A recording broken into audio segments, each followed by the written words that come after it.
Bueno, hoy día tenemos, dijéramos, una conferencia un poquitito distinta que ya busca como las aplicaciones ya de ciertas herramientas en la línea de la curación somática.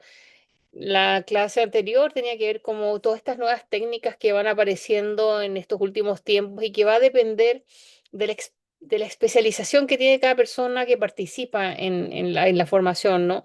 Em, por eso la multidisciplinaridad también nos permite un abanico de intervención y de poder, dijéramos, en red, en comunidad, ofrecer a las personas distintos tipos de reparación, rehabilitación y de integración de procesos, ¿no? Por ejemplo, en la línea del trabajo social, ¿no? Tenemos personas que trabajan en esa línea, en conexión de redes, en programas, ¿no? Que es muy importante porque no todo el mundo accede a algún tipo de estos tipos de trabajo.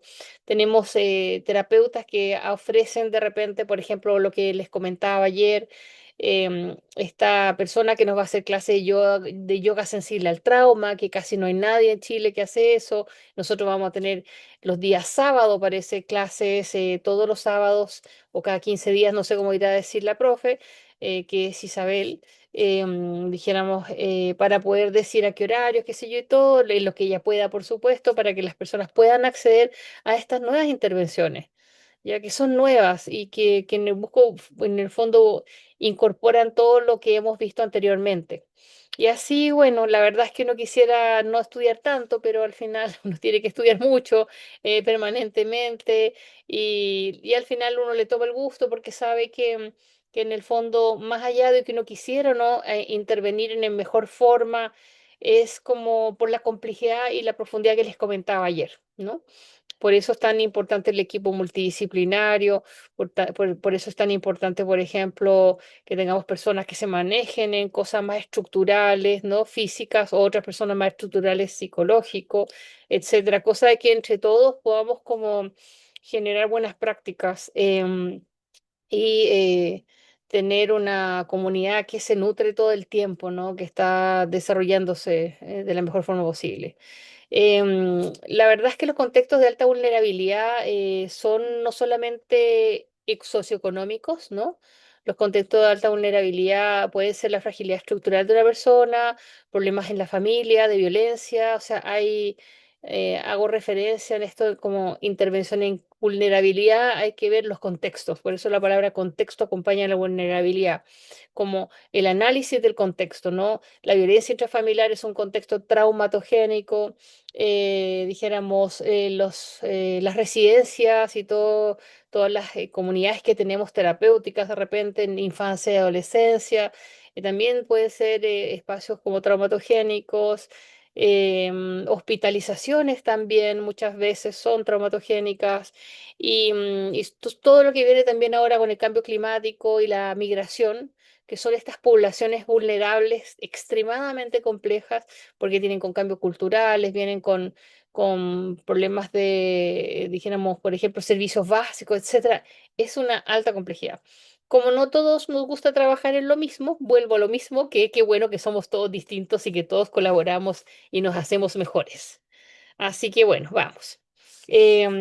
Bueno, desde la neurociencia ustedes saben que es nuestro paradigma donde nosotros estamos como partiendo este trabajo siempre, ¿no? Nosotros sabemos que la intervención se define como un conjunto de acciones inmediatas.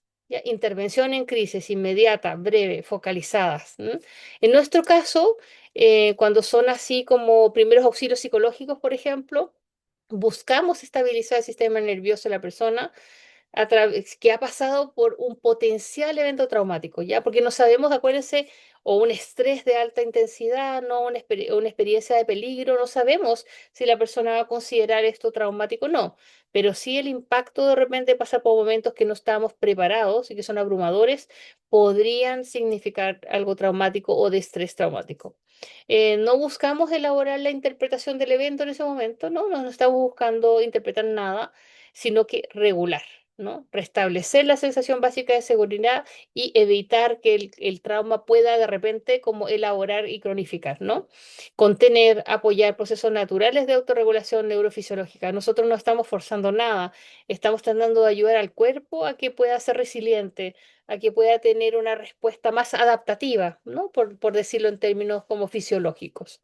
Eh, en general, ojalá la intervención sea lo más antes que se pueda, ¿no? Temprana, horas o días posteriores al evento, ¿no? Ideal. A veces en ciertas cirugías, a mí me preguntan, o en ciertas, cuando hay lesiones como cirugías, fracturas, etcétera, operaciones complejas, a veces los procesos inflamatorios requieren un poquito más de tiempo. Por lo tanto, es muy probable que en esa situación nosotros tengamos que esperar para intervenir si la persona está con mucho dolor, porque extremadamente mucho dolor la persona no va a poder sentir el cuerpo porque está atrapado en el dolor, ¿no? Necesita tener un poco más de control del dolor y entonces ahí podemos intervenir. Em, Podemos visitar, podemos estar haciendo acompañamiento, etcétera, pero somáticamente hablando, el dolor es un distractor, ¿no? Es algo que está procesando otra cosa el cuerpo, entonces como que en ciertas partes no, en ciertas partes hay un dolor crónico y nosotros vamos a entrar al dolor crónico, pero estoy hablando de cosas de urgencia, ¿no? En este caso, dijéramos, no tenemos ninguna necesidad de ser interpretativo, ¿no? Dar un sentido a las cosas, ¿no? Ni confrontativo. En general, lo que nosotros hacemos es tratar de evaluar daños. Ya todo el rato estamos viendo a dónde impactó este proceso complicado, ¿no? Y todo el rato estamos estabilizando el sistema nervioso autónomo y no estamos yendo al foco del relato preciso, detallado, ¿no? También todo esto sabemos que cuando la integración somática aparece, antes que la elaboración cognitiva, tenemos la posibilidad de que los procesos no descargados o la activación alta, ¿no? Que pueda ser modulada de manera que cuando la persona llegue a decantar, a veces lo que le pasa, ¿no? Llega a decantar lo que está experimentando, ¿no? Entonces la persona pueda tener ese espacio de reflexión. Más bien que si de repente hay personas, por ejemplo, en la culpa sobrevivientes, que solo yo sobreviví, yo debería haberme muerto, por ejemplo, un accidente, ¿por qué no me morí yo, no? Y se murió otro. Yo una vez estuve en un accidente de buses en la carretera, les he contado algunas veces, y me tocó una mamá que perdió su guagüita y auxiliar a los niños, a los dos hermanos. Entonces, era como, ¿por qué no me morí yo? El niño decía, ¿por qué no me morí yo? ¿Por qué no me morí yo? Y decía, bueno, calma, respira, vamos juntos, yo te acompaño. Era darle calor en medio de la noche. O sea, de verdad que cuando nosotros estamos hablando de primer auxilio, estamos hablando de primer auxilio en serio. O sea, no estamos hablando de que se me cayó la tetera y se rompió, no. Estamos hablando de cosas tremendamente complejas o donde hay mucha necesidad de contener y sostener, ¿no? Entonces, eso permite que la experiencia igual cruda, igual real, igual concreta, ¿no? Pueda ser sostenida. Acuérdense que el trabajo de Peter Levine, que es lo que yo encuentro notable, su aporte tremendo, es que él habla mucho del continente, de esta capacidad que tenemos nosotros de sobrellevar las cosas em, a pesar de que sean dolorosas, a pesar de que sean complejas, pero no salimos del cuerpo, estamos ahí presentes, en presencia, ¿no? Y eso hace que obviamente el trasfondo de nuestro sentido. Yo me he fijado que a lo largo de los años, como que si me enojo, por ejemplo, si me indigno, no cambio el tono de voz, por ejemplo, es como te estoy diciendo, subo un pelito, pero ya no es como, no, estoy hablando 20 años de somática, entonces, bueno, hay que tener esperanza, ¿no? Pero yo me noto que cuando estoy enojada es como yo puedo entender lo que te pasa a ti, pero o sea, no pierdo el proceso mentalizador, estoy igual de molesta, pero logro que mi cuerpo llegue a un tope, como que no necesito salirme de ese tope, hay algo que me permite contener mi emoción. Ese es el gran foco de la experiencia somática en sí misma, es a lo que apunta la experiencia somática. Nosotros estamos en la curación somática un paso posterior, es decir, como tenemos que construir ese mismo continente, ¿no? Tenemos que aprender, los terapeutas, tenemos que aprender a construir ese continente y al mismo tiempo vamos a reorganizar respuestas de defensa, vamos a descargarlas y vamos a trabajar, dijéramos, como en espacios inconscientes que van apareciendo cosas. Entonces es como quizás una somática, por decir, un poco más honda, ¿ya? Porque tiene toque, tiene, dijéramos, como les decía, esta presión, este punto que se sostiene, entonces dijéramos es importante lograr como los alcances, por eso tenemos intervenciones que son de ejercicios de regulación, tenemos sesiones que son de ejercicios de regulación y de somático, ejercicios de regulación y de puntos, o tenemos varias mezclas, ¿no? De intervenciones, depende del estado en que llega la persona a la sesión. ¿Ya? Entonces es una evaluación que todo el tiempo estamos haciendo. En una sesión puede ser que la persona llegue y diga no me hagáis nada, que me quiero tirar a la camilla porque ya conoce el trabajo y esto es suficiente para mí, no quiero hacer más y chun se tiran porque ya conocen su cuerpo. Entonces también depende mucho de cada persona. Eh, Vuelvo a insistir en intervención en crisis, ¿no? En nuestra investigación, o sea, perdón, nuestra intervención está basada en una presencia calmada, tranquila, en una escucha sin juicio, que es muy importante. Acuérdense que en este proceso somático, el diagnóstico tiene que ver más con derivaciones. ¿No? Es decir, como les decía yo, así como, y además, bueno, como buen trabajo terapéutico, acá el juicio, dijéramos, es súper importante el no juicio, independiente de que si nosotros nos vemos obligados, si en alguna situación de riesgo vital o de extrema necesidad, si hay que hablar con alguna persona que está a cargo, nosotros vamos a hacer ese puente, vamos a llamar, ¿no? Bueno, los psicólogos estamos obligados, ¿no? A denunciar cualquier cosa así que igual nosotros los terapeutas también, cualquier cosa nos podemos compartir, conversamos, estamos en red, ¿ya? Tenemos personas que son abogados en esta línea de trabajo, tenemos personas como que de verdad pueden asistir en algún momento de alguna crisis importante. Y lo que nosotros más bien trabajamos es la validación emocional de lo que la persona está sintiendo en ese momento. Hay una contención relacional. Acuérdense que nosotros por eso es que nos interesa demasiado mi profesora, la Catalina, siempre hacía la diferencia entre la empatía, ¿no? Y la compasión, que son elementos fundamentales, y la simpatía. Como que no puedo tener simpatía, es muy mala la traducción en inglés, pero la simpatía era como, estoy de acuerdo con lo que le pasa y además me involucro mucho en lo que le pasa y pierdo sentido de mi rol terapéutico, ¿no? Porque yo puedo sentir lo que le ha pasado a alguien y puedo haberlo experimentado igual, pero mantengo una distancia terapéutica en relación a eso. Y cuando no, que yo llevo años haciendo intervenciones para equipos de trabajo, ¿no? En distintas organizaciones en Latinoamérica. Entonces es como, ok, si yo siento que ese paciente me sobrepasa, si esa persona no es una persona que va a ser fácil conmigo, yo hablo con un colega y lo derivo. Digo, ¿sabes qué? En realidad esta persona no va conmigo. Y eso es un derecho que también el terapeuta tiene. ¿No? O la persona dice, la persona lo hace por sí mismo, no vuelve a sesión, ¿no? Pero si uno como terapeuta se siente que está demasiado sensible o que no sé, que por ejemplo, que tú viviste una situación familiar parecida y te duele demasiado todavía porque lo estás viviendo por último, ese resguardo del autocuidado es relevante. De hecho, estuve yo con Daniel Dangerfield la otra vez en mentalización para equipos de trabajo, ¿ya? Y en esa mentalización de equipos de trabajo, ¿no? Yo me siento con mi equipo de trabajo, tomo uno de mis colegas y mi colega puede expresar lo que necesita y se hace todo un trabajo de mentalización para que el equipo de trabajo no quede intervenido por una situación compleja. Entonces también se hace mentalización en equipos. Ya, eso yo lo trabajo bastante en los grupos que trabajo y por eso cuando uno está en los grupos lo van a ver, nosotros estamos como en un estado muy empático y de mucho trabajo personal, sin ningún micrófono abierto, ningún yo-yo y tratamos de que el que viene medio activado, que viene, o sea, llevarlo a un contexto de estudio, ¿ya? hacemos esa discriminación entre que estos son aspectos formativos. Si la persona además necesita un apoyo terapéutico, se le recomienda, ¿ya? Pero no vamos a hacer terapia dentro de la formación. La formación ya es una terapia en sí misma porque van a pasar por procesos dijéramos, de procesamiento de sesiones, pero más allá de eso no podemos porque nos salimos del foco de lo que es la terapéutica.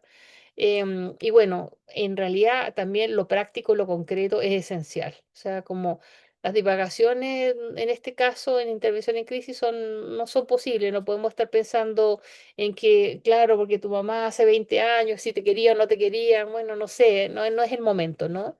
Entonces, por eso es que se hace esta discriminación de que es una intervención en crisis o no. Eh, el acompañante funciona, además, dijéramos, como un regulador externo al sistema nervioso, ¿no? Estamos haciendo esta corregulación que plantea Porges, ¿no? De llevar a la persona a un espacio de seguridad, de hacer que la persona sienta em, que donde está seguro para poder tratar los temas y eso se construye a lo largo del tiempo, ¿no? La curación somática es un compartir un espacio muy profundo porque si yo estoy en una sesión solamente como cognitiva, ¿no? A ti me pasó esto, entonces yo pasé esto y es como uno se queda con esa sensación, puede ser que haya una variación, que la persona llore, lo vamos a ver ahora con los indicadores de la descarga. Y a veces conversar con alguien ya es curativo. No estoy diciendo que no funcione, al revés, ya es curativo, pero hay algo más que ese sistema está pidiendo, ¿no? Nosotros tenemos como, entonces para repasar, tenemos como objetivo principal restaurar la seguridad y la autorregulación. Acuérdense que es intervención en crisis. Intervenciones crisis, se me quemó la casa, se desapareció un hijo, tuve que operarme urgencias, tuve un accidente grave, sí, como con pérdida de alguna parte, me dieron una mala noticia, eso también es intervención en crisis, cuando la persona dice, sabes que tu hijo tiene tal cosa o tú estás con un cáncer de no sé qué. Yo recibo muchas personas para intervención en crisis por diagnóstico, pero muchas. Muchas personas me han dicho, ¿sabes qué? Lo que pasa es que me acaban de decir que mi hijo es autista. Es un tema, de verdad es un tema, lo vamos a ver ahora. Un diagnóstico de esquizofrenia también complejo, ¿no? Ya sabemos que la calidad de esa persona es complicada. Eso afecta demasiado, eso también se considera intervención en crisis. Importante. Eh, lo que no, ya los primeros auxilios emocionales somáticos emocionales, no intentan analizar el significado ni forzar una catarsis emocional.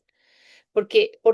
Porque la persona viene en shock, no está pudiendo mentalizar, como que le acaban de decir, yo tengo una prima que se mató en septiembre porque la despidieron y la pillaron en tan mal momento que se decidió y se suicidó. O sea, no estoy hablando de que se me ocurre, es que lo he vivido. O sea, he visto cómo las personas cuando reciben situaciones que no están preparadas, o sea, pasan estas situaciones. Es una realidad y nosotros vamos a trabajar con esas personas.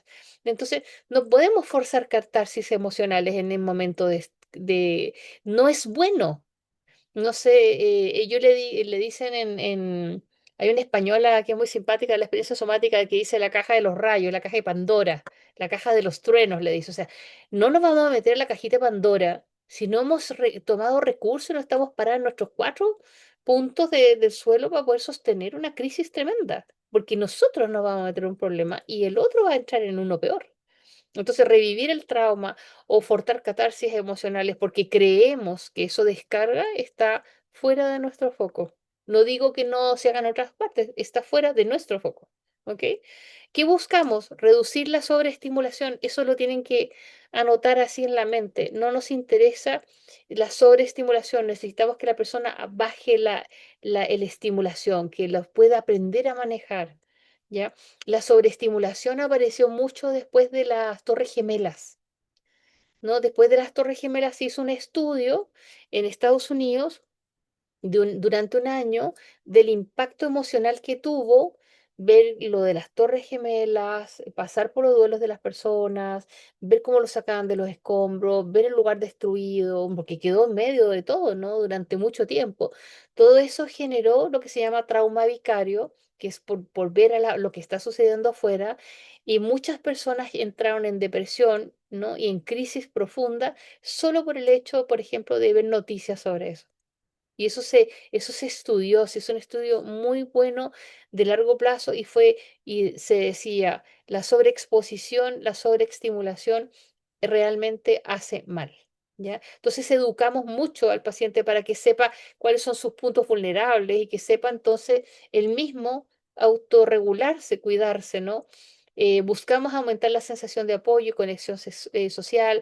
¿Por qué? Porque vamos a hacer ejercicios de tono vagal, vamos a tratar de mejorar su dinámica relacional, vamos a todo el rato, yo con los chiquillos, los jóvenes, me sé todos los lugares donde hacen tatuajes, donde hacen teatro, donde hacen baile, donde hacen skateboard, todo me sé, todos los pitutos habido por haber, porque en mi caso yo acompaño mucha gente joven para que ellos tengan cómo poder reparar la conexión social, ¿no? Porque muchas veces lo que pasa hoy en día, que conversaba hoy día con una mamá y una hija, es que la mamá sale a las 7 de la mañana y vuelve a las 8 de la noche, y en verano es súper aburrido para los jóvenes, porque si no tienen muchos recursos, ¿qué hacen?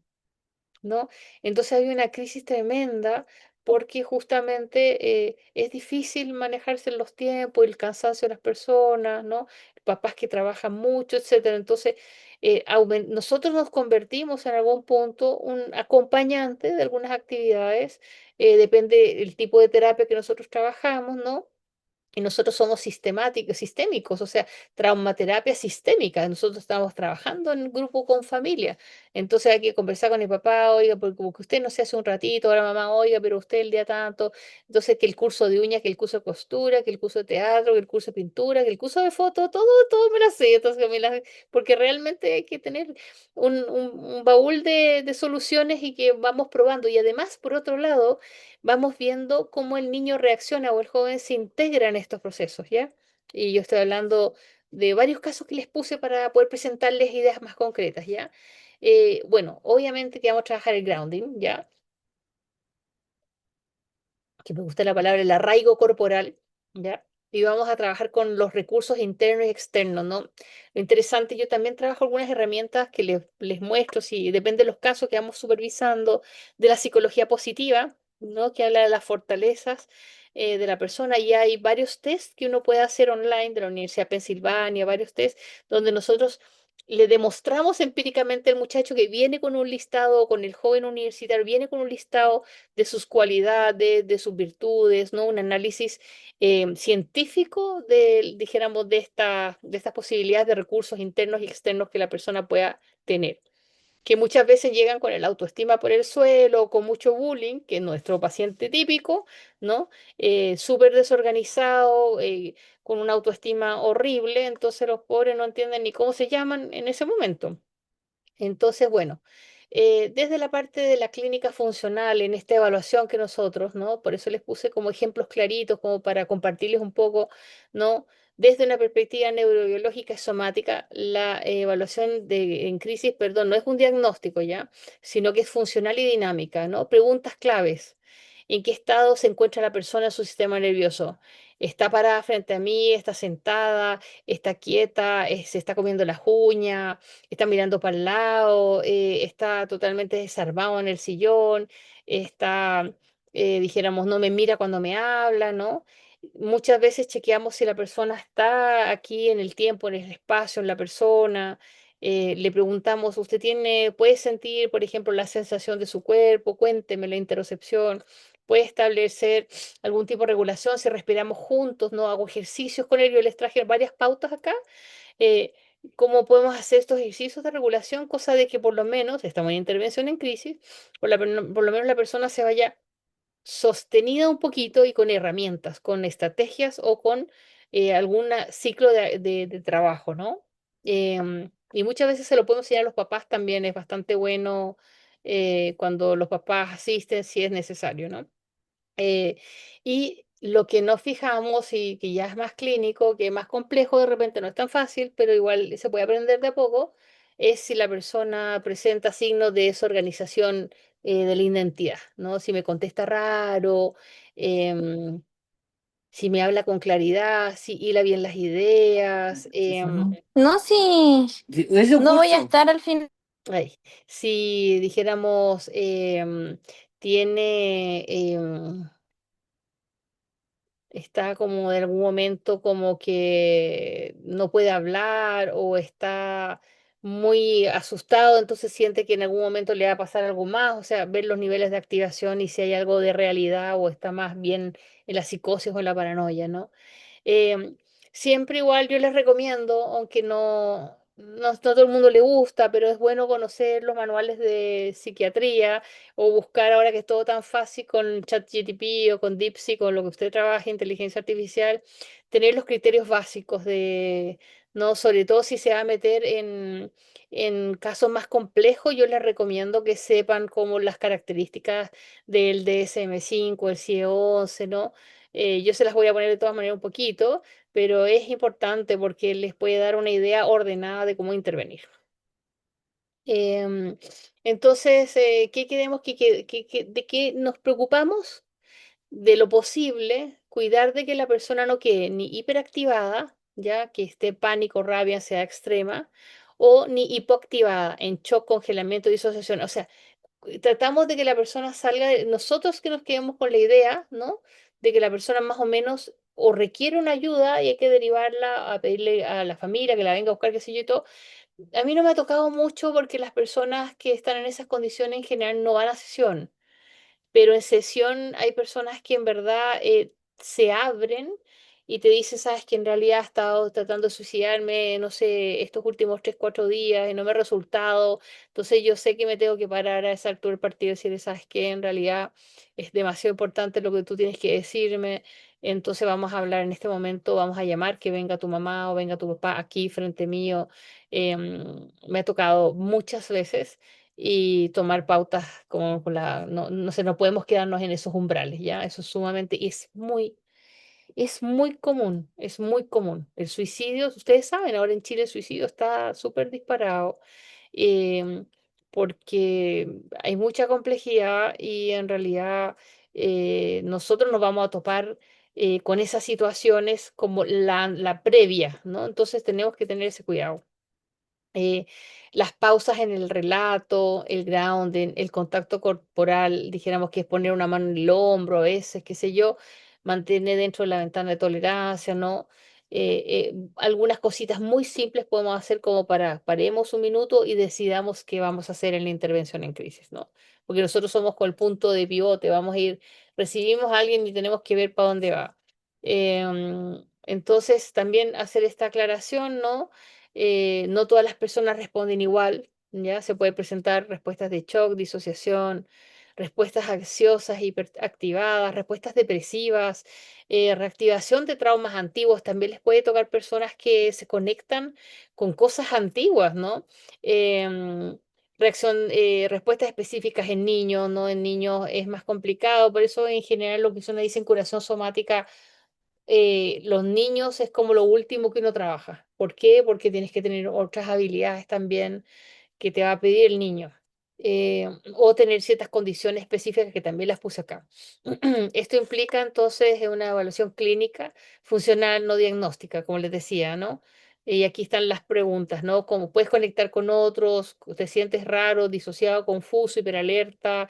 ¿Cómo te sientes? Tú le puedes preguntar a la persona todo el rato cómo se siente, cómo se siente, cómo se siente en su cuerpo, ¿ya? O en sus emociones, o en su cabecita también. Em, entonces nosotros regulación antes que elaboración, ¿ya? Primero regulamos y después elaboramos. El sistema nervioso, estando en shock, ¿no? Tenemos una hiperactivación y una disociación, entonces la persona en ese momento está alterada su mentalización. Ya es normal, eso pasa siempre. Primero regulamos el cuerpo, luego se integra la experiencia, ¿no? Revisamos el grado de activación porque nosotros en su experiencia somática tenemos una cosa que se llama activaciones de alto impacto, ¿ya? El AGAI. ¿Qué pasa en esas activaciones de alto impacto? Son personas que han tenido muchas activaciones y que no pueden bajar de hiperactivaciones. Entonces son personas, son casos especiales. Y nosotros todo el rato en intervención en crisis vemos si esta persona ya viene con algo anterior, que ya venía con cosas más, y esto le pasa además. ¿Se acuerda que hablábamos ayer que hay personas que le pasa una tras de la otra? Eso también hay que tenerlo presente. ¿Ya? Em, Buscamos también la descarga espontánea somática, ¿no? El cuerpo sabe hacerlo, no es que yo invente cosas en el cuerpo. ¿Qué consideramos saludables? Uno también se lo tiene que saber de memoria. La respuesta fisiológica de descarga. ¿Ya? ¿Cuáles son estas? Los temblores neurogénicos, ¿ya? Que son una serie de musculaturas que nosotros tenemos en el cuerpo específicas para temblar. ¿Ya? Eso también el TRI, el Trauma Release Exercise de Berceli, de David Berceli, dijéramos, ha aportado mucho sobre esto, ¿ya? Eh, Todo lo que es regulación. El llanto lo consideramos una cosa espontánea, fisiológica, descarga normal. Buscar la respiración profunda con la necesidad de volver al cuerpo, hacer conexión, ¿no? De me voy para afuera y después vuelvo adentro. Sensaciones de calor, a veces hormigueo, ¿ya? Que van acompañados con estos temblores, movimientos espontáneos también. De repente la persona como que se sacude o se estira. A veces vemos que hay una secuencia de movimientos repetitivos, como que la persona busca encajar en el cuerpo. Es muy interesante porque lo vamos a ver en presencial, lo que estamos hablando, ¿no? Eh, y acá, para, no me quiero extender, pero acá, como les decía, la intervención, dijéramos, tiene que ver la regulación bottom-to-up, la estimulación neurosomática, el trabajo con las fases, respiración y tono vagal, son tener puntos corporales para facilitar y descargar. Como les decía, es importante la integración del CM5 o el CIE-11, estar siempre como con ese manual a la mano, ¿ya? Uno le gusta más, uno le gusta menos, pero en fin. Nosotros tenemos en relación a estos, dijéramos, algunas cosas especiales. Por ejemplo, si 11 incluye introduce el trauma del estrés postraumático complejo, ¿ya? Y el de SM5 test postraumático nomás de repente, ¿no? Y tiene ciertos criterios. Y nosotros tratamos de ver todas estas, dijéramos, condiciones para poder chequear. ¿Qué es lo que buscamos? Una evaluación funcional en crisis, el estado del sistema nervioso, nivel de disociación, capacidad interoceptiva, contacto con el cuerpo y organización de la identidad. Eso es como evaluación física y de clínica, perdón. Y bueno, también nosotros vemos algunas cosas que aquí lo puse en notita especial. Igual yo trabajo harto algunos elementos de los contenidos de la terapia focalizada en transferencia de Kenberg, porque son interesantes como comprender cómo, dijéramos, la psique se afecta en el trauma, ¿ya? Cómo esta regulación neuroafectiva afecta, ¿no? Sobre todo en el trauma temprano, lo que vimos en la clase 3 creo que fue. Todas estas desregulaciones que ya vienen anteriores y tenemos en trastornos de personalidad, en crisis son peores.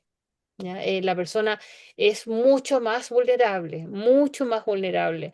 Entonces, en este caso, debe haber más contención, más límites claros también, porque no sabemos cómo es, hay que saberse manejar. Entonces, se estudian las organizaciones de la personalidad, vamos a estudiar los trastornos de personalidad y vamos a ver cómo se construye la estructura y cómo está la función de la personalidad. Vamos a ver algunas cosas que cada cual también después puede ir profundizando. Entonces, la primera parte, para concluir, diría que nosotros podemos hacer una integración de la neurociencia, los manuales y el trabajo de la curación somática, buscando siempre una intervención en crisis más humana, eficaz y no iatrogénica, ¿ya? También eh, me ha pasado con pacientes que van a porque yo tengo muchos doctores que trabajo, entonces los psiquiatras me yo digo, doctor, sabe que tengo pacientes, mande la urgencia. Entonces en urgencia, más de una ido le han dado un medicamento y una vez le dio, ahí mismo, gracias a Dios, le dio un shock anafiláctico por el medicamento que le pusieron. O sea, a veces uno tratando de buscar ayuda se pone peor. Sí, me ha tocado varias veces que las personas que toman medicamentos psicotrópicos son alérgicos a no sé qué o tienen shock anafiláctico, entonces resultan peor, se descompensan, no terrible. Entonces no todo es tan así lineal, ¿no? El cuerpo se convierte en una vía principal de acceso a la regulación, la integración y la recuperación de la calidad de vida de las personas. Ya lo que buscamos es que la persona pueda procesar los procesos adaptativos de la vida, no vamos a lograr un mundo, dijéramos, parejito, ¿no? Y aquí, bueno, también les puse este cuadro que es interesante, ¿no? Nosotros tenemos dijéramos al inicio, una crisis traumática aguda reactiva. A cambio, nosotros podemos ver en trastorno de personalidad algo crónico y estructural, ¿ya? Que para uno es una crisis, es algo agudo en el momento, y vamos a tener personas que no, que tienen una cosa crónica, que están permanentemente en ese estrés, en esa disociación, o sea, son distintos los cuadros, ¿ya? La regulación está colapsada, dijéramos, una crisis traumática en una paciente normal, en un colapso temporal, ¿no? Pero nosotros en trastorno vamos a tener un déficit persistente. Entonces, el paciente con trastorno de personalidad tiene otras condiciones, ¿no? La identidad es conservada, aunque puede estar desorganizada por el shock, pero acá nosotros tenemos difusión o rigidez en el trastorno de personalidad. Entonces, no se tratan igual las situaciones, ¿no? Y la relación con el otro en una persona que está en una crisis normal busca ayuda, a cambio, en trastorno de personalización puede haber cosas de idealización, de evaluación, de control, pueden haber conflictos internos del paciente que afecten los procesos terapéuticos y haya que manejarse en esas situaciones, ¿no? Y nosotros tenemos una respuesta de contención de mejora progresiva. A cambio, en pacientes más complejos podemos tener acting out y podemos tener como defensas muy complejas que realmente se nos escape la mano. Y la verdad es que ser bien humilde para ciertas cosas, y a veces como me supera, no puedo. Yo he dicho un par de veces, no me da. No me da la paciencia y no me da la gana, no me da, no tengo, no puedo. Listo. Discúlpenme, pero lo derivo. O sea, porque no me da. Sinceramente, creo que al final no estoy ayudando, o la persona no estamos integrando juntos, entonces no se puede. ¿Ya? Aquí. Entonces, como hablamos de contextos específicos de alta vulnerabilidad, lo primero que tenemos es el TDAH y el TA, ¿ya? Y nosotros sabemos que la integración sensorial en el autismo es compleja, ¿ya? Va a depender del grado del autismo, del tipo de problemas sensoriales que tiene el niño, etcétera, al nacer, porque esto todo es desde nacimiento, ¿no? Entonces, nosotros dejamos claro que nosotros no sustituimos un tratamiento multidisciplinar, complementa la regulación del sistema nervioso, vamos a fortalecer la personalidad, pero no necesariamente vamos a estar en condiciones de ir más allá. Ya eso es sumamente importante en relación a la apreciación y a las expectativas que tiene la persona, ¿no? A veces podemos mejorar la impulsividad también porque el sistema nervioso está más regulado, ¿ya? Hacer alguna cosa de integración sensorial, depende de la habilidad de cada persona. No sé si hemos tenido terapeutas ocupacionales, no tengo claro si tenemos en este momento, pero yo ahora estoy trabajando con otro equipo también, con terapeutas ocupacionales. O sea, hay un mundo de cosas por ver en TEA. Y en déficit atencional, lo más difícil para el déficit atencional en general es que el déficit atencional es muy disperso, entonces requiere 10 sesiones en vez de una para entender algo que le dije la primera vez y lo entendió 10 veces después. Entonces, como que ya valor, paciencia, vamos de nuevo. Entonces, la reiteración, la repetición, dijéramos que la persona pueda focalizar. Entonces, generalmente en el 80% tenemos apoyo neurólogo en general, ya diría yo.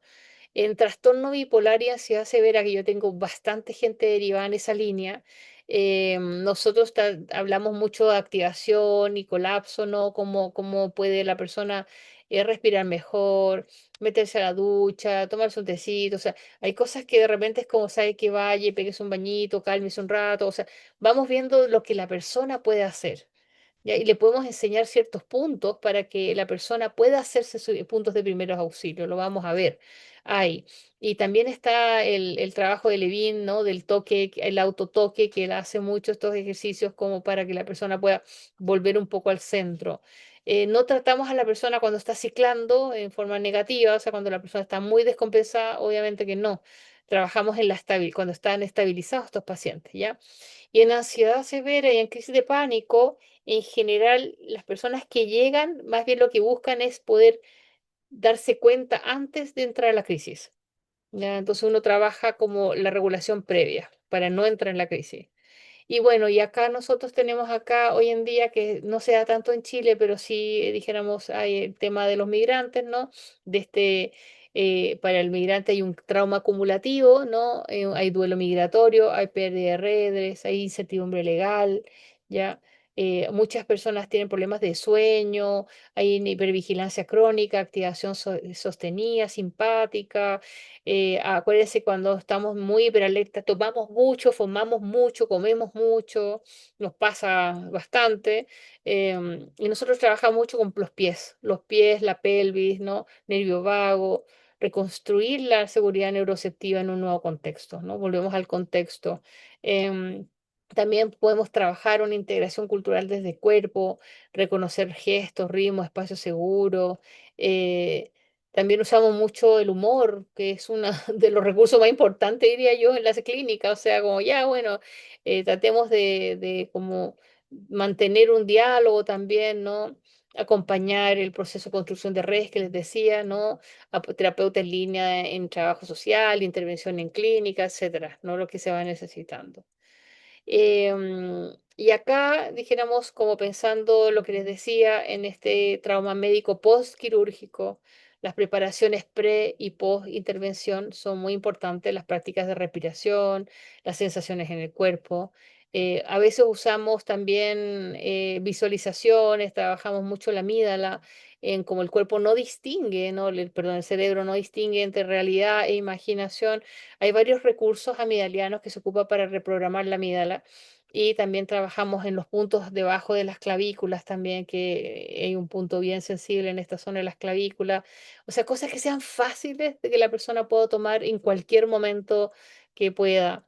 Y también les decía, el contexto de la violencia intrafamiliar o el abuso es un contexto súper complejo, y ahí sí que nosotros reconstruimos límites corporales, reprocesamos memorias con la amígdala también, trabajamos los puntos de la vergüenza, toda la protección pélvica, el sentido del yo, la seguridad, ¿no? En este espacio del límite. Em, eh, Sobre todo en gente joven, yo diría que entre los 14 y los 25, más o menos, 14, 12, no, 14, sí, 14 y 25 años, hoy en día sí hay una cosa que le llaman el consentimiento, ¿ya? Entonces, entonces se trabaja mucho como el tema de la violencia en el pololeo y el consentimiento. Es decir, que cualquier cosa tiene que ser consentida. Y eso es como muy importante en relación al límite, lo trabajamos un montón. Y en crisis colectivas y desastres, bueno, se pueden hacer cosas grupales, somáticas, a veces nos juntamos y hacemos, me acuerdo que estuve para el terremoto de Iquique, en el estadio de Iquique con, no sé, 50, no sé cuántas personas, habían, no sé, 200 personas, ponte, tocando varias personas, sonidos rítmicos, sonoterapia, o sea, se pueden hacer cosas como bien grupales, un grande compartido. Y bueno, siempre dijéramos poner a veces hacemos círculo y uno está tomando el hombro del otro y haciendo esta sensación de contenedor, ¿no?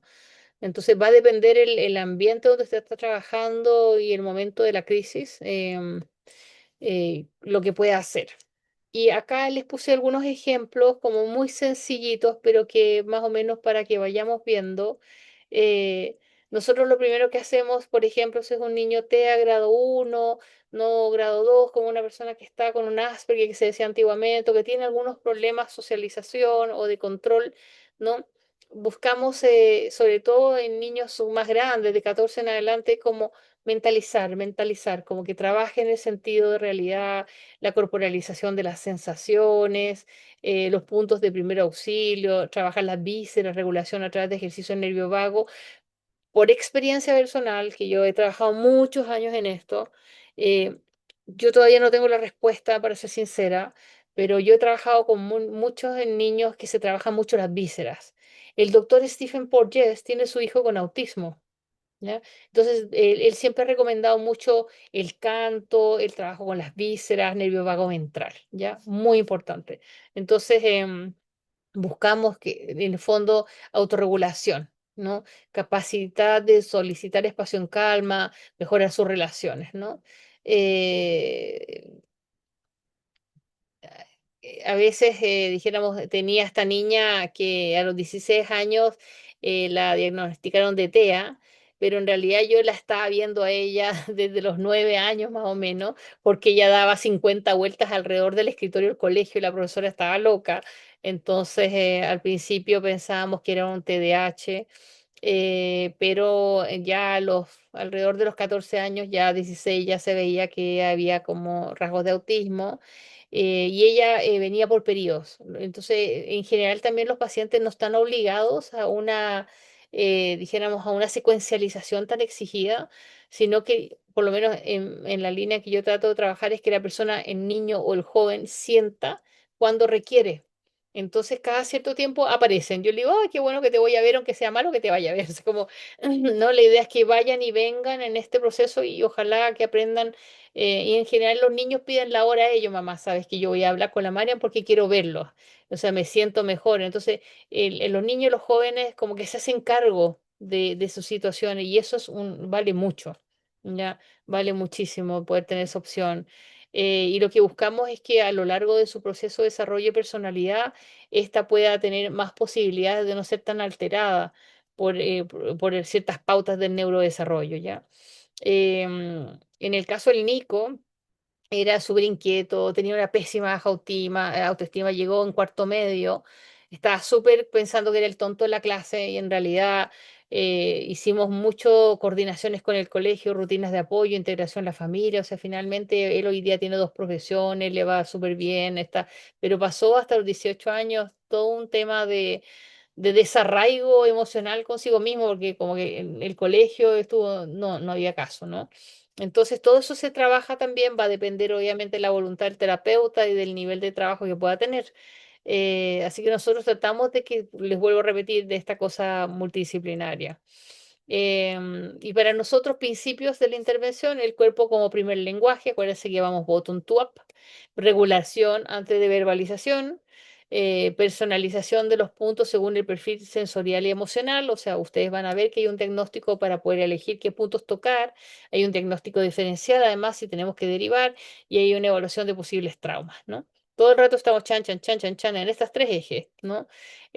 Trabajamos con la coordinación de redes de apoyo y buscamos nuestro objetivo ampliar la ventana de tolerancia, reducir el estrés crónico, sobre todo en estos casos de neurodesarrollo, acompañar en las crisis de neurodesarrollo y entrenar regulación, mentalización y control de impulsos, ¿ya? Que es un trabajo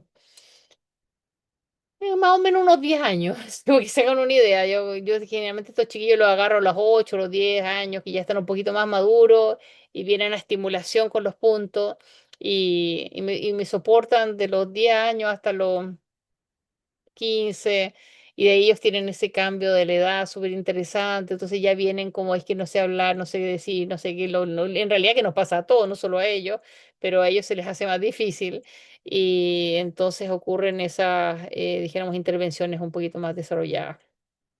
Y bueno, aquí está un poco lo mismo, lo que les acabo de decir. Ah, aquí tengo algo importante. Acuérdense que nosotros estamos en cambio climático, es que es como un resumen, y tenemos la solalstalgia, ya que es, por ejemplo, cuando una persona vive un incendio y después vive en el mismo lugar, pero su lugar ya no es igual. ¿Ya? Sino que perdió el contexto de su lugar. Entonces trabajamos mucho en la reconstrucción de un estar interno, la reconstrucción de sus territorios, la regeneración, el manejo de estrés, depresión por pérdida. O sea, ahí vamos, eso es más común de lo que uno cree lamentablemente, ¿ya? Sobre todo en los últimos tiempos y lo que se espera venir más. Entonces, nosotros ya, como resumiendo, ya debería haber terminado, pero voy atrasada ya de nuevo otra vez. Dijéramos, ha sido nuestro recorrido durante estas 5 clases. Para que se hagan una idea, hemos visto la neurofisiología del trauma, ¿ya? Como huella con neurofisiológica.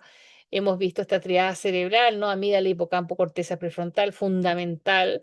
Es de donde se basa todo este tema de la desarmonía, etcétera. La teoría polivagal y de regulación del sistema, y el eje hipófisis hipotálamo adrenales, y el estrés crónico. También revisamos apego, trauma temprano, estructura personalidad, también lo estuvimos viendo, ¿no? Em, Apego como regulación diádica, cuidador y bebé, ¿no? Mentalización, fallas en la simbolización, cuerpo como un archivo del trauma, impacto en la identidad, funciones del yo. Y bueno, vimos categorías, vimos síntomas, evaluación diferencial y vimos regulación. ¿ya? Ya no podemos haber visto más cosas. Y en la intervención en crisis vamos a ver ahora protocolos de estabilización, vamos a ver tipos de regulación que ya les estábamos hablando, población específica que lo estamos viendo, límites éticos y clínicos que lo voy a pasar ahora. Y vimos, bueno, migrantes, refugiados, trastorno bipolar, casos clínicos, TDA, TDAH, ¿no? Y las implicaciones clínicas que también las vamos a ver. ¿No? En curación somática como un enfoque integrador, ¿no? Y el terapeuta como corregulador y facilitador de la seguridad, y la formación como un camino hacia la práctica clínica encarnada y transformadora. Entonces acá, ¿qué es lo más importante acá? ¿Qué les recomiendo yo si uno, cuando en Peter Levine siempre decía menos es más, ¿ya? Menos es más, ¿ya? No, que no necesitamos 25 cosas, menos es más. No, una estabilización inmediata es que tú tengas una presencia calmada, aunque se esté quemando el planeta, ¿ya? Y un contacto visual no invasivo suave. Punto neurálgico. Acuérdense que los ojos ya tienen tres neuronas nomás. Una va a abrir, tres neuronas para abrir los ojos y para, o sea, para abrir la pupila para cerrar. Ni siquiera tiene cinco. No, la mediasis y la midriosis son tres neuronas. O sea, así de rápido y de sensibles son los ojos. ¿Ya? Para que ustedes se den cuenta, por eso que realmente los ojos son realmente importantes, por eso me hace sentido que el MDR trabaje, porque los ojos tienen una, dijéramos, una inervación específica. Además está relacionado con los pares craneales, ¿no? El movimiento ocular. Entonces también estamos activando otras áreas. Eh, un grounding inmediato, pies en el suelo, sáquese los zapatos, contacto con objeto, le pasa algo que para apretar, o sea, ya aquí, ahora, vuelva, no se me vaya, no se me vaya, ya. Respiración compartida, respiremos juntos, ¿no? Podemos hacer la respiración vagal, ¿no?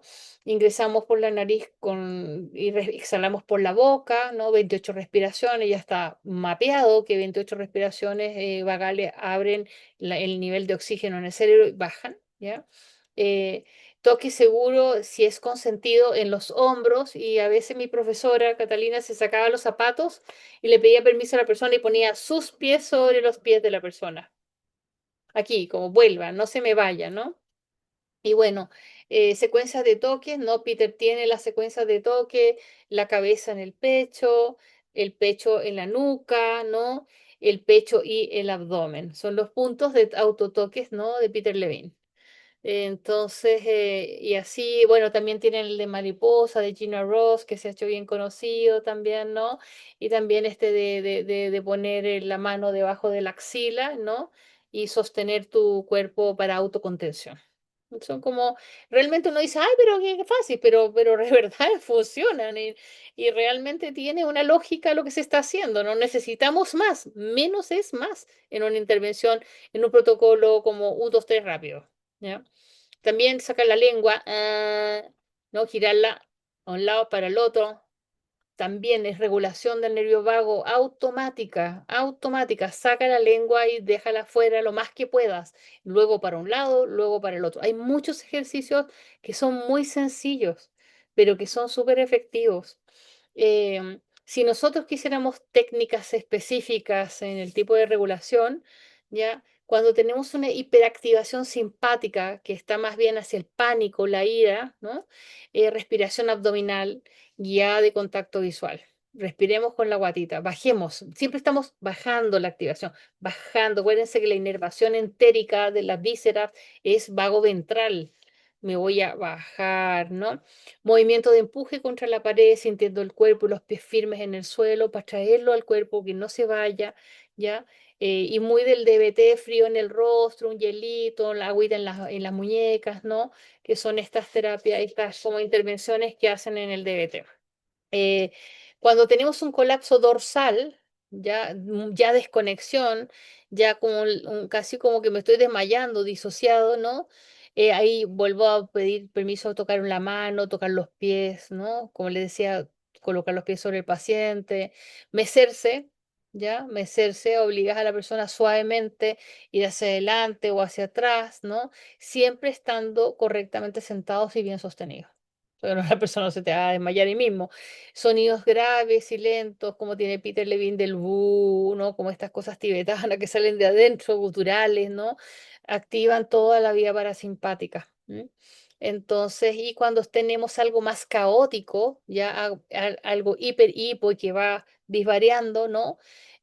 Nota esto otro, fíjate aquí, lo sacamos, lo llevamos a notar algo, ¿no? Y tenemos también la posibilidad de tomar acá en la contención, dijéramos, sí, también pedir a la persona que ponga la mano en el esternón y que respire, ¿no? Ideal es como ser muy parejito cuando hay oscilaciones, como llamar mucho el tono de voz, como muy parejito, muy predecible, muy atento, sin cosas raras, porque ya la persona viene muy activada, ¿no? Y los toques que les decía, los puntos de la clavícula, la manipulación del nervio vago en el cuello, que hay muchos ejercicios de está de Steven Rosenberg, que es la manipulación del nervio vago, que está en muchos videos en internet. Hay mucho material ahora, gracias a Dios, porque antes no había nada. Y bueno, y acá me quiero quedar como bien, siempre considerar los límites éticos y clínicos, como les he dicho todo el tiempo. Em, Tengo que decirlo que este es un nuevo enfoque que estamos integrando muchas disciplinas, como ustedes pueden ver. Por lo tanto, puede ser que los miren feo y le digan, ay, pero no, esa cosa es rara, de curación somática, PHP, qué sé yo. Bueno, la verdad es que puede ser, ¿por qué no? Pero por eso he hecho tanto énfasis como desde a dónde estamos mirando, pero sí hay algo que hay que tener en consideración, ¿no? Como el sentido lógico, que eso no lo enseñan en ninguna universidad, el sentido común, ¿ya? Estas intervenciones no sustituyen una atención psiquiátrica en crisis suicidas o psicóticas, no lo hace. Es más, uno debe derivar con urgencia a quien corresponda. Yo vengo de la TFP, ya, que es terapia focalizada en transferencia, y nosotros contratamos todo en la TFP, y yo estoy de acuerdo con eso. En TFP, como siempre está traducido el inglés, contrato, no sé, acuerdo quizás, ¿no?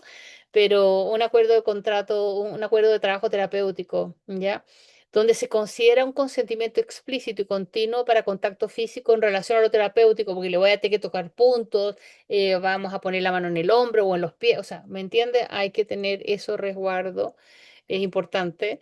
Se debe considerar en forma perentoria derivación cuando es desregulación extrema o riesgo inminente vital, sí o sí. Y bueno, acuérdense que la base del trabajo somático es autorregulación del terapeuta como requisito, ¿no? El terapeuta debe estar regulado para no contagiar también la ansiedad que él está viviendo, porque acuérdense que existe, no lo he tocado acá porque ya sería armarle una clase más. Información consentida, sí, exacto.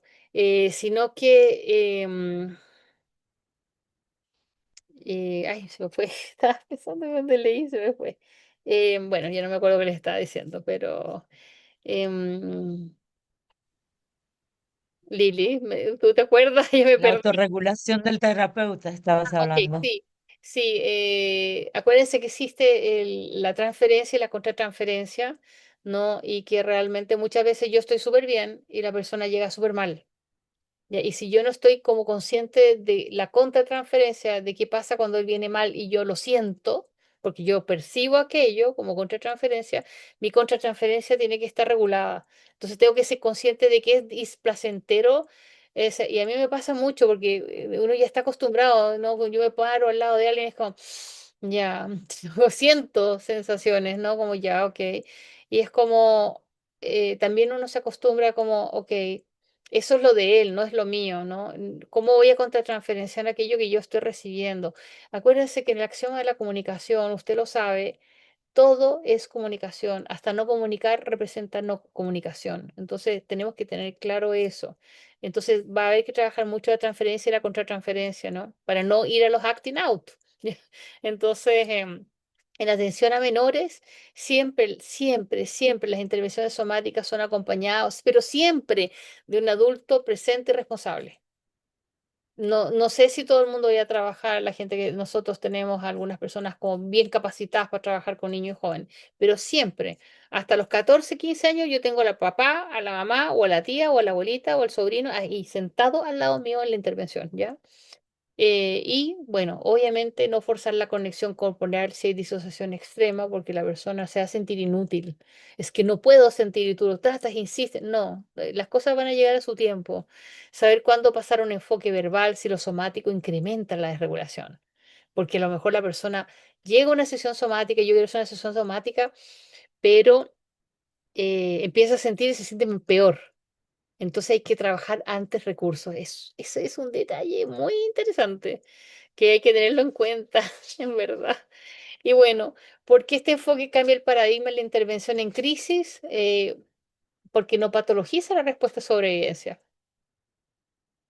básicamente. Oh, tienes trauma, oh, tienes estrés postraumático. Ok, es una respuesta a sobrevivencia. ¿Qué puedo hacer? Oye, este con estrés postraumático y no quiere hablarle a nadie y no quiere salir de la casa. ¿Cómo te explico que probablemente eso es lo mejor antes que enfrentarse al mundo sin tener las herramientas? O sea, ¿me entienden? No podemos patologizar la respuesta de sobrevivencia, no podemos, tenemos que tener criterios sobre eso, ¿no? Porque confía en la inteligencia corporal. Nosotros confiamos en la inteligencia corporal para autorregularnos. Si yo no estoy inventando que esto existe ante, no sé. Dicen que el Homo sapiens tiene 120.000 años, más o menos, ¿ya? O sea, hace 120.000 años que estamos en el intento de regularnos. Ya, estamos aprendiendo, estamos aprendiendo. Bueno, integramos neurociencia somática, apego en un solo gesto terapéutico, ¿no? El hecho de mirar, de respirar en conjunto, de crear espacio seguro, de estar neuroceptivamente positivos, ¿no? De no manipular con la contratransferencia, ¿no? De saber confrontar. Yo muchas veces aclaro, pero aclaro desde un punto de vista donde la persona no le doy ni una posibilidad que se arranque. Me dice, no, es que yo entiendo que tú me dijiste esto. No, te repito en las mismas palabras si quieres, pero no lo voy a dejar pasar. Ciertas cosas son muy estructurantes, ¿no? En esta intervención. Ya no nos vamos en la bola. Sí, la bola está buena, pero cuando ya pasamos todo el resto, yo no tengo problema. Pero en ese momento en que yo estoy trabajando, no tengo posibilidad de perder el marco terapéutico, ¿ya? Como el terapeuta es un instrumento regulador, no un técnico, ¿no? Estamos trabajando en la autorregulación. El trauma no se combate, se acompaña, ¿ya? No es nuestro enemigo. Y eso es muy importante de educar al paciente. El trauma está ahí porque los está ayudando, porque es demasiado fuerte lo que les pasó, es demasiado difícil, ¿no? El cuerpo también tiene sus limitaciones. Y eso también es muy humano, que nosotros entendamos que, pucha, a mí me encantaría subir al Everest, pero yo creo que a los 60 años ya como que me quedo allá, ponte tú. No sé si llegue ni a la mitad, pero a lo mejor tengo la intención y quedo congelado ahí en la mitad del Everest, ya perfecto, ahí me quedo. Pero es saber cómo no combatirlo, acompañarlo, resignificarlo, ¿no? El cuerpo no es el problema, es la vía de sanación en esta línea, ¿ya? Y yo tengo muchos pacientes que odian su cuerpo. Muchos que no soportan lo que les pasa porque lo supera, porque el cuerpo manda. Y a veces yo digo, hoy tengo una gana de ir a dormir y estoy cri hasta las 3 de la mañana. ¿Quién manda el cuerpo? Entonces eso es difícil para el ser humano moderno porque está acostumbrado a direccionar y el cuerpo se manda solito, ¿ya? La crisis no es solo un quiebre, sino una posibilidad de reorganización profunda. Siempre, siempre, siempre, siempre. Les recomiendo que si les gusta el tema, teoría de aplicación de Bodynamic, espectacular. Mentalización de Peter Fonagy, todo lo que es de Peter Levine es muy leíble. Fonagy es más difícil, Levine es muy leíble. Tenemos a Heller, tenemos a Porges también complejos, pero bueno, Van de Kock hace lo suyo en segunda edición, el cuerpo lleva la cuenta, bastante bueno. Lo que me gusta de veces Van de Kock, que es el que más me gusta de todos los que están acá, en cuanto a lectura y cuanto a investigación, es que el que más ha investigado es el que más ha hecho trabajo en neuroimagen, que ha hecho, y él es súper amplio, es sumamente interesante. Porges habló, o sea, perdón, Van de Kock habló de yoga hace 15 años y recién estamos haciendo yoga sensible al trauma. 15, 20 años que este hombre está hablando de eso, ¿me entiendes? Entonces, esos son los desfases que tenemos. Bueno, ¿qué quieren decirle que les diga la Lisa Feldman? Más complicada que no sé qué, pero se les recomiendo el libro igual, ¿no? Cómo se organizan las emociones y Shore, ¿no? Que es también muy conocido, la mente inconsciente, ¿no? Entonces esas referencias son súper, súper relevantes.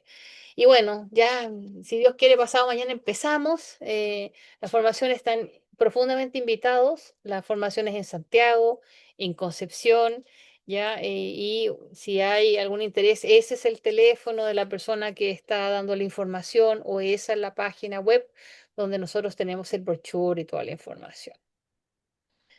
Así que, ok, veamos qué pasa acá. Ok.